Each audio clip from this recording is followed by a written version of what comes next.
mahkota laut Indonesia.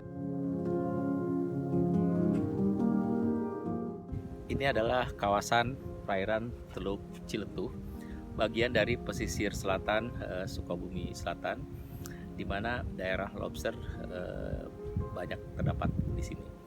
Mereka menangkapi baby lobster di kawasan ini, kemudian ditampung oleh pengempul antara lain di Ujung Genteng, di Pelabuhan Ratu, di Garut Selatan termasuk, dan Cianjur Selatan.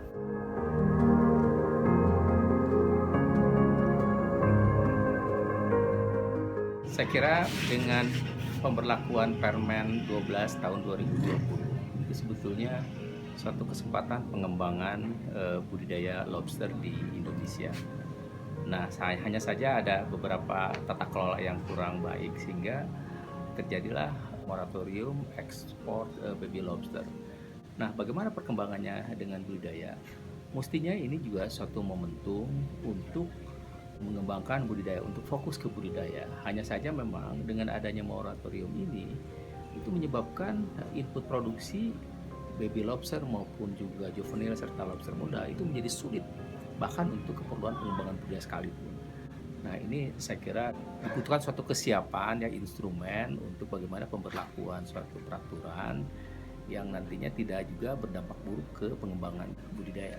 Kalau kita fokus nanti pengembangan budidaya, kita bisa nanti mengembangkan suatu sistem budidaya dengan konsep yang disebut dengan sea farming, ya, di mana ada suatu pengelolaan perikanan tangkap lobster untuk keperluan itu budidaya, kemudian juga ada pengembangan teknologi budidaya itu sendiri berbasis masyarakat, dan tentunya juga ada pengembangan sistem utuh dan lengkap dari sejak pengadaan produksi, proses produksi hingga ke pemasaran serta subsistem pendukung lainnya.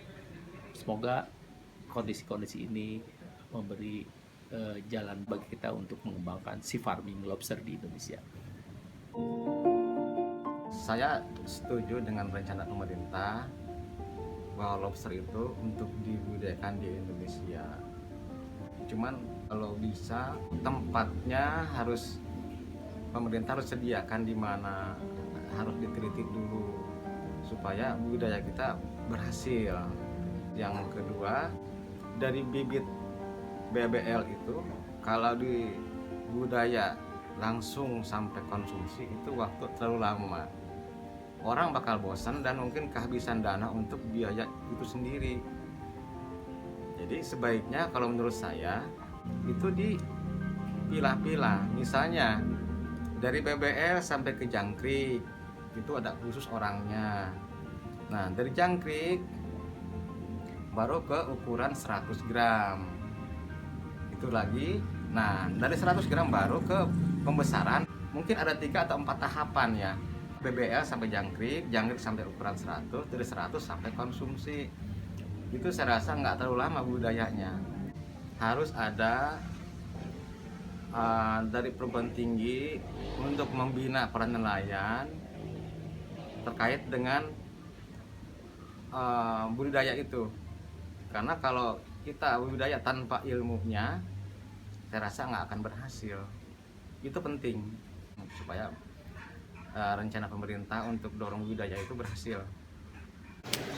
Salah satu kekayaan perairan Indonesia adalah lobster, di mana ini adalah mahkota laut Indonesia yang seharusnya bisa dimanfaatkan keberadaannya untuk kesejahteraan masyarakat Indonesia, pada khususnya nelayan.